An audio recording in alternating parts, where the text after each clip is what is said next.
David, let me start with you. Apparently, when you guys are pitching House, there was no house in it. Yeah, to begin with, at the very beginning, it started off as a medical mystery. It started off as the show that nobody remembers anymore from a year ago, Medical Investigations, to some extent. Hopefully. Meow. And that's why we're still on the air. So we knew the networks were looking for a procedural, they were looking for a medical show. We pitched them basically a medical procedural, and it evolved from there. And it evolved to the point where when I did an outline for the episode, I was really worried that they would just reject. This was months after they'd already bought it. I was worried they would reject it, and Paul gave me the brilliant advice to just not show them the outline. Because I felt like we pulled a bit of a bait and switch on them. It started off as so much of a procedural, and obviously there are huge procedural elements in it, but it became so much more character-driven. David had this perception that he wanted, it was basically what do doctors really think of their patients? What does a doctor say when he leaves the room? And just make it such that the doctor says that while he's in the room. And that sounded, Brilliant. that made me laugh, and so we went with that.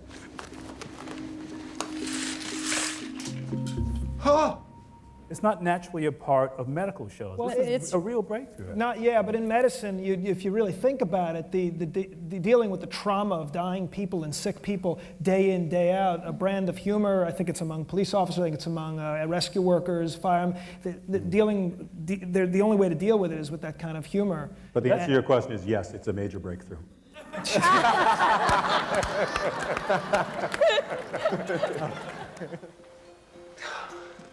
You don't need your thymus. We take it out, everything else is manageable. Manageable. I thought you just cured me.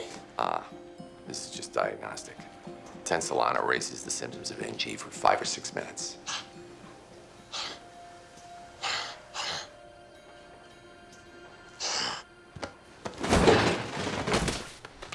Sometimes less.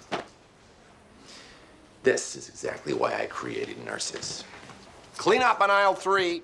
I'm wondering if the script proved to be sort of that expansive for you, where you thought you'd written one thing and you met the actors and found something else. Katie?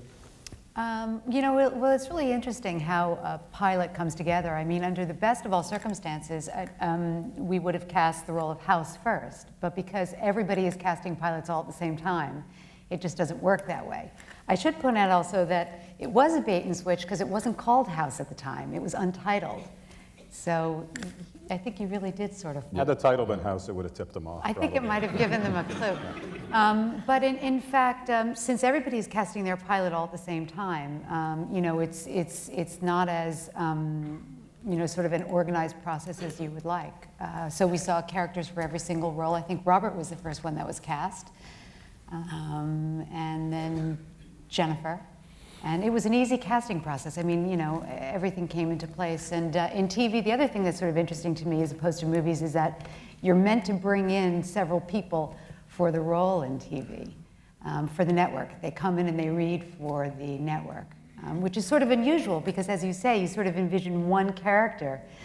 There was only one person who read for House. As soon as we saw the audition that he had on tape, that was it. Good afternoon. I'm Dr. House. I'm going to be looking at your... Perfect. I thought this will be 1 or 2 days a week. Again, another bait and switch. Yeah, it never occurred to me, not for a second. In fact, when the very first scene I read was a scene between House and Wilson, and I just assumed from the character description that Wilson was going to be, I mean, traditionally in American TV dramas, Wilson is the guy. He's the sort of saintly figure doing the right thing, trying to make the world a better place. And much to my amazement, I discovered that this was about a character who actually wasn't necessarily trying to make the world a better place. I mean, he was about solving problems, and inadvertently people's lives are improved by the solving of those problems because this is the job he's chosen.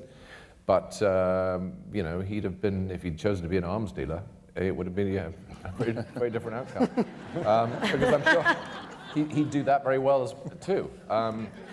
But I did think it was a courageous thing, a courageous thing to do, to put such an apparently unlikable character at the center of it. Although, of course, that's what, personally, that's what I like about him, is that it's his unlikability. It's a paradox, I suppose. You know, the fact that he doesn't, this is a character who doesn't ask to be liked, doesn't ask for applause, doesn't ask for the world's approval. I think that's a very, he gets my approval for that reason.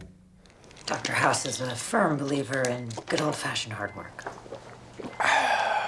Hugh, deservedly so, garners a lot of attention. He's fantastic, but the character ultimately, if he's just going up against people that are just melodramatic or just superficial, and he's just knocking them down and swatting them away.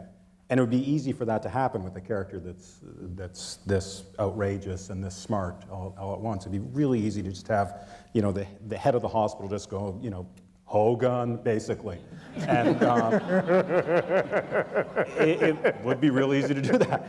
And it's really tricky to do anything other than that. And it's so great, and you need characters that are really ultimately just as smart as him, or virtually just as smart as him, and just as interesting as him, or else his character gets lessened. We're over the limit. We've got to start rewarming her or there'll be permanent damage. Keep looking. There. I didn't see anything. It was there. You sure? 4 millimeters lateral to the hippocampus. I saw it. House, she's out of time. She's going to be a vegetable. I saw it. It's good enough for me. What each episode kind of does, and each character kind of, you know, balances is you know, the formula I thought about when we were doing this was that, or forming this from a behavioral standpoint or acting standpoint, is in the show All in the Family. The reason Archie Bunker can say these atrocious and terrible things is because there's Meathead. I don't know if you all remember this. There's Meathead there to be the liberal guy and to play a balance. So each character serves as a balance to anything he says. And just when Cuddy gets pig-headed, or Omar gets overly confident, or starts becoming House, then House garners your sympathy in some way. He solves something or brings it, and that kind of. And so there's this delicate balance, which is what makes it all kind of work. Let's play doctors. I removed the clot which caused the stroke. Problem is we don't know where it came from. Did ultrasounds of her heart, arms, and legs all cleared. Could be a protein C deficiency. Wouldn't explain the movement disorder. Nothing explains everything. What if it's a crime syndicate? Let's say Ritalin and the fertility meds plotted a caper. Ritalin takes care of the psychosis, the flailing. I still don't think Ritalin. Fertility meds are competitive by nature. They had to do something bigger, something really unexpected. Fertility treatments have been known to cause endometrial cancer. Which could cause clots, which could have caused her to stroke. So ultrasound her uterus this time. See if there's something growing in there that doesn't look adorable in a onesie. I do think if I did anything right in this whole process, it was to get that aspect of the character very quickly from reading it. I just had a very clear sound in my head about when I read this dialogue. I just knew how it should sound. And I've never really sort of deviated. My day is spent trying to achieve the sound I had in my head when I first read that page. Really, that's what I struggle with. Because I just feel like I, if I may say so, I feel like I understand what the man is trying for. And it's like a sort of piece of music that he writes dots on the page, and I think, well, that's going to sound like that. What was that? He's great. He's great. He's great. No, he's great. No, he's great. No, he's really great. Can't we just agree? Do you know why people are nice to other people? Oh, I know this one. Because people are good, decent, and caring. Either that or people are cowards. If I'm mean to you, you'll be mean to me. Mutually assured destruction. We wanted him, I think it was Paul's idea. We wanted him to be wounded, both internally and externally, and we wanted to see that. It's a lovely metaphor to begin with, and number one. And number two, if he's just, this good looking and that smart and he's bitching about everything, it's tough to get any sympathy from him. What's wrong with your foot? War wound. Does it hurt? Every day. Is that why you're so sad? Oh, aren't you adorable? I'm not sad, I'm complicated. Chicks dig that. One day you'll understand. It's a strange character, as you said. It's when I first read the script, I thought it was sort of the Watson Holmes thing, and then the more we did the show, I realized it really wasn't. It's they're, if anyone's Watson, the three of them are collectively, like, you know, Tony, Orlando, and Dawn. They're sort of Watson. And I think what's really been fun over this year, especially, is it's become more kind of like I can't think of anything less pretentious than King Lear's Fool, but you know, someone who's there to kind of, because I don't work for him and he doesn't work for me, and I actually choose to be with him, as opposed to everyone else on the show has to be with him. And I think, and I keep chirping in his ear, I think, in a lot of ways, the truth. There must be something better than the Fool, but that example of the sort of, that's You what said he's... Pooh and Tigger Pooh before. or Pooh and Tigger, as I once used.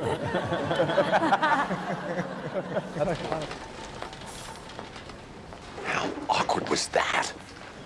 What's he doing here anyway? He's got physio Tuesdays and Fridays. Mark is in group therapy for people coping with disability. He was thinking about developing a drug addiction, but that would be stupid. Hey, you again. It's fascinating to me because your choice to play her is determined. Yes. I mean, she's always going to make this kind of thing work. Yes.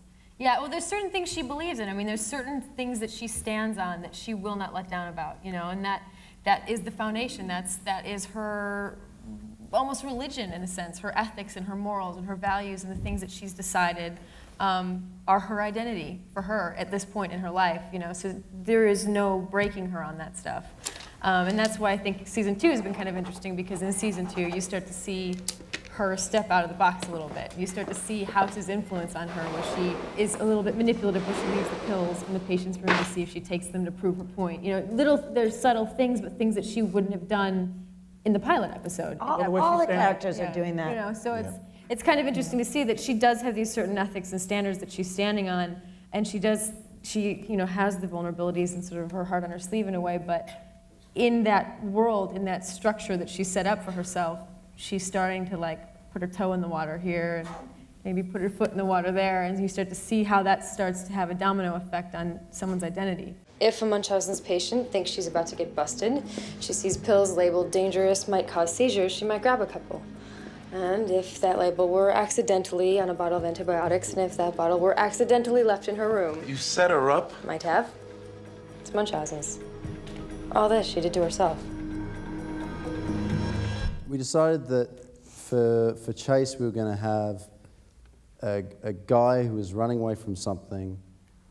He was a guy that was basically to get where he wanted to be, he would do anything that he had to do. So on one side, he's a kid that does have a humanity, and he does like patience, and he went to seminary school, and he's got a sort of a belief in God, but an anger for God. But on the flip side, to make him interesting, we wanted a guy who would sell his soul. Not completely sell his soul, but do whatever he had to do to get to where he wanted to be.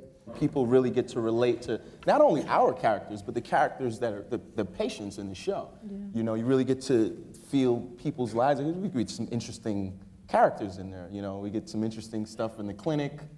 You know, Jelly's the first thing that comes to mind. Oh, that's so disgusting. Right? But you know, you get a little humor to take the edge off of that stuff, and then this way people, you know, relate to the characters as human beings.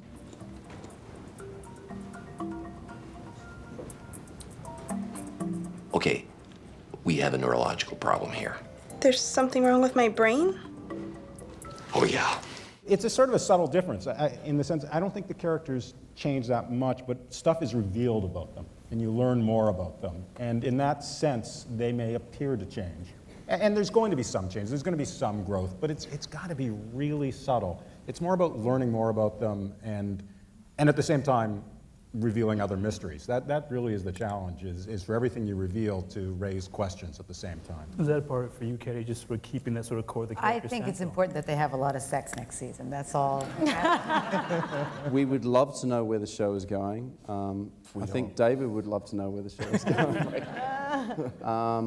I mean, it's, you know, I don't really mind particularly where the character goes, as long as it's in line with how the show is going and how it's written. And you know, I think that the show will you know, it will develop and change over time. But I'm not really too fussed about what act specifically happens to my character or any character. I think it's just as long as the show itself grows and develops and continues to do the good work that we've been doing all along. I think it'll be a successful spin-off with me.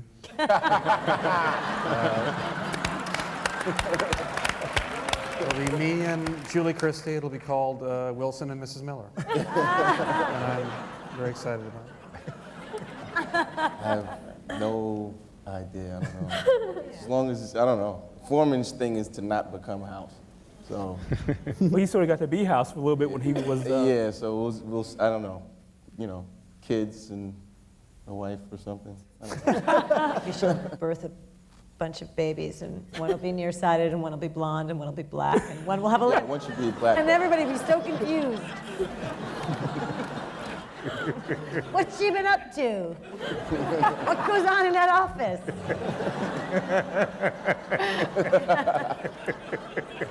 Now that's a Fox show. I have nothing but blind, unquestioning trust in my leaders, and I look forward to whatever direction they see fit.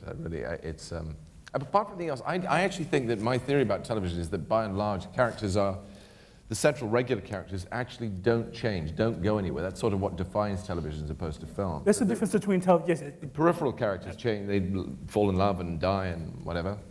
And the central characters tend not to. What are you saying? No, I'm just that with life events.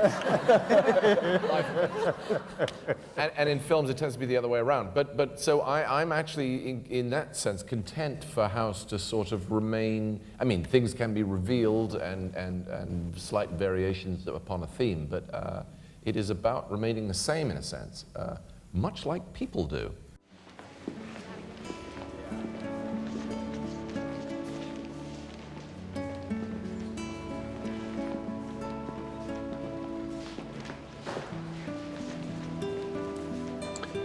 I'm not gonna kiss you, no matter what you say.